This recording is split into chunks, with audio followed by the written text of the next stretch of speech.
आप पढ़ाई कर सकते हैं हमारे एप्लीकेशन के माध्यम से बिल्कुल फ्री में। तो आज ही उसे डाउनलोड करें, जिसमें आपको क्लास 6 से 10वीं तक के चैप्टर वाइज वीडियो मिलेंगे तथा साथ ही PDF नोट्स मिलेंगे। तो आज ही उसे डाउनलोड करें, लिंक दे रखी है उसकी डिस्क्रिप्शन में।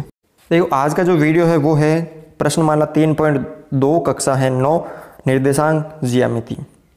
इस वीडियो में हम पढ़ेंगे, पहला क्वेश्चन है कि निम्नलिखित प्रश्नों में से प्रत्येक प्रश्न का उत्तर दीजिए। पहला प्रश्न है कि कार्तीय तल में किसी बिंदु की स्थिति निर्धारित करने वाली क्षैतिज और ऊर्ध्वाधर रेखाओं के क्या नाम है।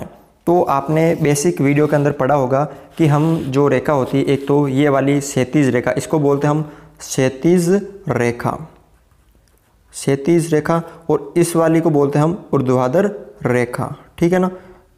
तो इनके नाम क्या हैं, ठीक है ना। तो इसको हम क्या बोल लेते हैं, एक्स अक्ष, यानी क्षैतिज का जो नाम है वो है एक्स अक्ष। यानी आप लिख सकते हैं जो क्षैतिज रेखा, जो आडी रेखा है, उसको हम बोलते हैं क्षैतिज रेखा को एक्स अक्ष। कौन सा अक्ष, एक्स अक्ष। और जो ऊर्ध्वाधर है, जो ऊर्ध्वाधर रेखा है, उसे हम बोलते हैं वाई अक्ष। क्या बोलते हैं उसे हम, वाई अक्ष। ये आपको ध्यान रखना है, इसको हम वाई अक्ष बोलते हैं और इसको हम बोलते हैं एक्स अक्ष, वाई और ये एक्स। अगला है कि इन दो रेखाओं से बने तल के प्रत्येक भाग के नाम लिखिए। इस भाग को भी क्या कहते हैं, इस भाग को भी क्या कहते हैं, एक ही नाम है, क्या कहते हैं, इन्हें हम चतुर्थांश। मैंने आपको बेसिक वीडियो के अंदर बताया था, अगर वो आपने नहीं देखा तो पिछला वीडियो अवश्य देख लीजिए। ठीक है ना। इसमें प्रत्येक भाग को क्या बोलते हैं, इस वाले प्रत्येक भाग को हम बोलते हैं चतुर्थांश। यानी कितने होते हैं, एक्स और वाई अक्ष के बीच में 1 2 3 4 होते हैं। ठीक है। पहला ये होता है, दूसरा ये होता है, तीसरा चतुर्थांश ये होता है और चौथा चतुर्थांश ये होता है। इसको इस तरह काउंट करते हैं, पहला, दूसरा, तीसरा, चौथा। ऐसा नहीं कि इसको यहाँ से करते हैं, नहीं, हमेशा ध्यान रखना इसको घड़ी की वामावर्त दिशा में, यानी उल्टी विपरीत दिशा में, पहला, दूसरा, तीसरा, चौथा। अब आपको मैं आपको बता देता हूँ दक्षिणावर्त क्या होता है। दक्षिणावर्त का होता है घड़ी की दिशा में, क्लॉकवाइज, मतलब जिस दिशा में घड़ी घूमती है उसे हम बोलते हैं दक्षिणावर्त। ठीक है। यानी घड़ी की दिशा क्लॉकवाइज। ठीक है। अब आते हैं वामावर्त। वामावर्त में आपको ध्यान रखना है घड़ी की विपरीत दिशा का मतलब एंटी क्लॉकवाइज। ठीक है ना। यानी दक्षिणावर्त का मतलब होता है कि घड़ी की दिशा में घूमना, इस तरह घूमना। ठीक है ना। और वामावर्त का मतलब है घड़ी की विपरीत दिशा में इस उल्टा घूमना, यानी एंटी क्लॉकवाइज। ठीक है। ये आपको ध्यान रखना है। ठीक है। अब इसमें हम कैसे घूमते हैं, वामावर्त यानी इस तरह उल्टी दिशा में, घड़ी इस तरह घूमती, हमें उल्टा घूमना। ठीक है ना।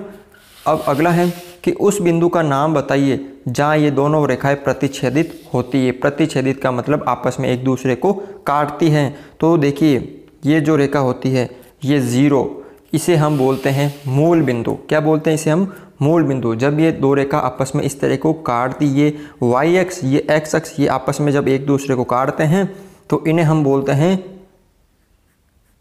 0 0, यानी मूल बिंदु। और ध्यान रखना आपको, मूल बिंदु के निर्देशांक क्या होते हैं, 0 0 होते हैं। आपको ये ध्यान रखना है कि मूल बिंदु के निर्देशांक 0 0 होते हैं। ठीक है ना। तो ये क्वेश्चन आपको समझ में आ गया होगा। अगला क्वेश्चन देखिए, दूसरा यहाँ पर आकृति 3.14 देखकर निम्नलिखित को लिखिए। ये आपको आकृति देखनी और इसके क्वेश्चन के आंसर देने हैं। पहला है बी के निर्देशांक, बिंदु बी का है, ये रहा। तो मैंने आपको वीडियो में बताया था कि निर्देशांक कैसे लिखते हैं। जैसे यहाँ पे आपको लिखना होता है 2 4, तो ये निर्देशांक हो गए। तो ध्यान रखना जो पहले वाला निर्देशांक होता है वो x का होता है और जो दूसरा होता है वो y का होता है। तो आपको इसी तरह लिखना है कि पहले x का कौन सा है, फिर y का कौन सा। देखिए b में देखिए x का कौन सा है, x और y। तो x का कौन सा, पहले देखो b, ये रहा, b में x का कितना, ये x अक्ष होता है, ये -5, और y का कितना है, +2, तो -5 और 2। इसी तरह c के निर्देशांक, c कहाँ पे स्थित है, ये रहा। तो c का पहले x का देखना कि x की तरफ कितना है, 5 है, फिर y की तरफ कितना है, -5 है। ठीक है ना, इस तरह। फिर है निर्देशांक -3 और -5। अब ये देखिए -3 और -5 माइनस माइनस कौन से चतुर्थांश में स्थित है? तो मैंने आपको कल बताया था कि माइनस माइनस तीसरे चतुर्थांश में स्थित होते हैं, यानी ये निर्देशांक यही है। देखो -3 x का कितना है -3 ये रहा, y का कितना है -5। कौन सा बिंदु आ रहा है इन दोनों को मिलाने पर? E आ रहा है। तो कौन सा बिंदु है यहाँ पर? E है। अगला देखो 2 और -4 यानी प्लस माइनस। अब प्लस माइनस कौन सा होता है? देखो आप ऐसे देख सकते हो, पहला x का प्लस ये रहा और माइनस का y ये रहा। प्लस माइनस मतलब चौथा चतुर्थांश, ठीक है। अब 2 कहाँ पे है? ये रहा, प्लस का 2 ये रहा, देखो यानी ये वाला, और माइनस का 4 ये वाला, यानी जी बिंदु। कौन सा बिंदु? जी बिंदु। डी का भुज है। अब भुज और कोटि क्या होती है? मैंने आपको कल वीडियो में बताया था। भुज का मतलब होता है y अक्ष से दूरी, और कोटि का मतलब मैंने बताया था आपको x अक्ष से दूरी। अब यहाँ पर डी कहाँ है? ये रहा। डी का मतलब डी यानी भुज। भुज का मतलब क्या होता है? भुज का मतलब होता है y अक्ष से दूरी, यानी जो D है वो y अक्ष से कितना दूर है। जो D बिंदु है वो y से कितना दूरी है? तो D ये रहा। अब y तो ये तो x हो गया, यानी ये दूरी आपको पता नहीं करनी है, आपको ये दूरी पता करनी है। अब ये दूरी कितनी है? जब इसको नीचे आएंगे तो देखिए यहाँ पे जब दूरी y की देखनी है तो दूरी आपको x का निर्देशांक बताना है। मैं दूरी में बता रहा हूँ, जब आपको y की दूरी देखनी है तो आपको ये देखो, ये दूरी कितनी है? टोटल 6 है। तो कितना हो गया यहाँ पे? 6। बिंदु h के निर्देशांक, h कहाँ पे? ये रहा। तो h का पहले -5 है, पहले x का देखना, x का -5 और y का कितना है? -3। इसी तरह l देखो ये रहा, l देखो l y पे तो 0 है, ठीक है। देखो y पे तो 5 है, x का मतलब यहाँ पे 0 है, l का तो है मतलब l का जो x का निर्देश x पे कहाँ पे? ये देखो l बिंदु x पे कहाँ पे? 0 पे है, और y पे कितना है? 5। तो इसका निर्देशांक क्या हो गया? 0 और 5।